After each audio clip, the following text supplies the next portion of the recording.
All right. So this is the difficulty of gaming women by age bracket. Now Paulina doesn't fit into any of these age brackets. I'll put the link to this up later, but I wanted to go to the oldest one here. And so 23 to 27, it gives you some advice, a maxim. The defensive crouch is where the pussy tingles are born. Pussy tingles are born. I love that one. But I wanted to get to, let's see, that was 28 to 30 year olds. And was this the oldest? I'm trying to think what the oldest ones are. 35-year-old women. This age gets special attention. Why? Because 35 is the year of formal female expiration. Informal expiration can occur many years earlier, depending on the woman's genetic good looks or good luck. I would also argue like how well she fights it and how well she keeps herself in shape. At 35, most women are over the hill. An unmarried woman at 35 years old is officially in crisis mode. Full meltdown will happen within a year if she isn't hitched in that time. You do not want to be in the vicinity of a woman in full meltdown mode. Full meltdown is accompanied by the acquisition of a second cat, alcoholism, cackling brunches of mimosas with equally pathetic Samantha wannabes, sloppy drunken one-night stands with college-age men, which they will rationalize as evidence of their enduring beauty, and a laundry list of annoying personality tics and neuroses that would comfortably provide for the retirement plans of 10 psychotherapists. Okay, this is where I wanted to. So that's the buildup for the kicker. Here's the money shot in all of this. 36 to 38-year-old women. Now this is when when did this publish? This was back. Okay, so this is back in August 12th, 2010. This is why Rollo, Royce, and Roosh were the 3 R's of the manosphere. Okay, if you don't know who Royce is, he's the guy who's the author of this. Here we go. 36 to 38-year-old women. She's at peace with her spinsterhood and her failure in the dating market. She will acquiesce easily and gratefully to sex with very little game, as long as you don't look like a grandpa. Her expectations are low. It will be a challenge to disappoint her. If you are prone to guilt, you might feel it when you inevitably dump a woman in this age range. Don't. Remind yourself that her past is littered with her insouciant dumping of many beta men before you. You are merely an alpha agent of righteous karma. A chateau proprietor once dated a European 37-year-old for a couple of months. She looked years younger than her age, so sex was fun and the time together was relaxed, but everything was glazed with a tint of sadness. A vow was made never to go above 30 again. So far, the vow remains unbroken. And then 39 plus years old. No chateau proprietor has experienced dating or fucking women 39 years old or older. So we cannot offer much advice for gaming women in this age range. Yes, we can all hear you crying now. So there you have it. But the that range right there is I've quoted that. I've actually quoted that in I think one book and certainly a lot of essays as well. That particular age range right there is I think when people say, "Oh, you're gleeful," I'm like, well, no, there's a difference between being sort of overjoyed by that kind of stuff or being in the position to even be overjoyed.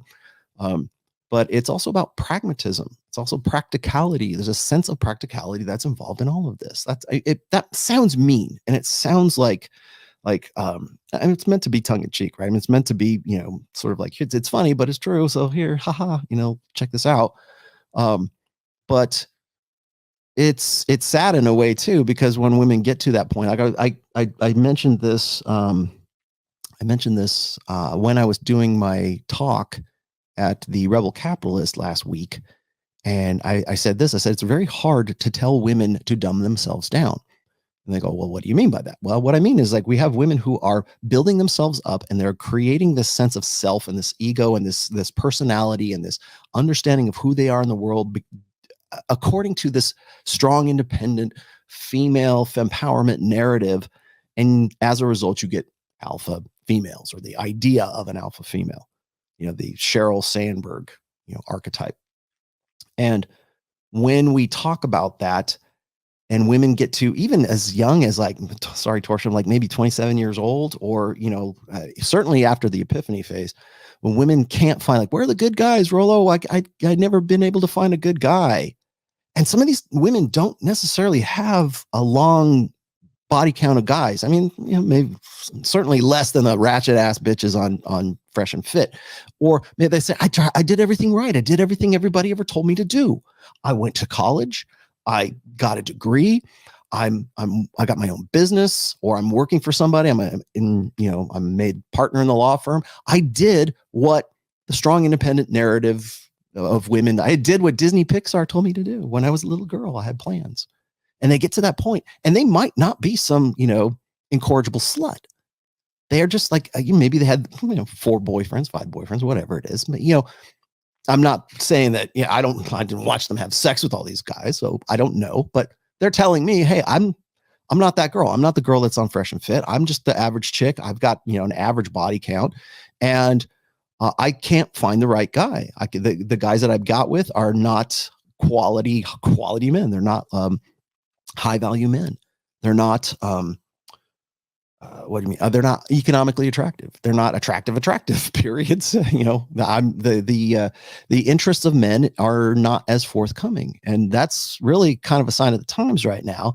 But when you get a woman who's done what she thinks is the right thing to do, I did everything the right way, and now I'm being punished for it because it turns out that I shouldn't have developed my intelligence. I talked about this with Michaela Peterson, of all people, right?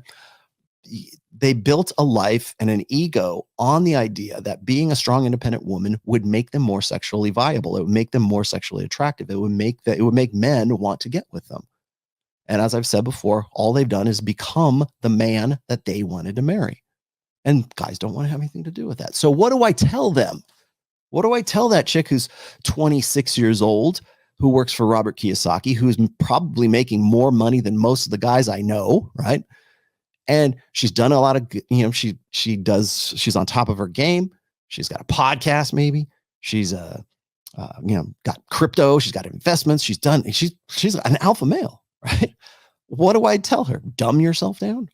The first thing out of my mouth is, well, you need to be more feminine, right? Get in touch with your feminine side, instead of your masculine side, which I still think is bullshit. But even if I said that, it sounds like defeat.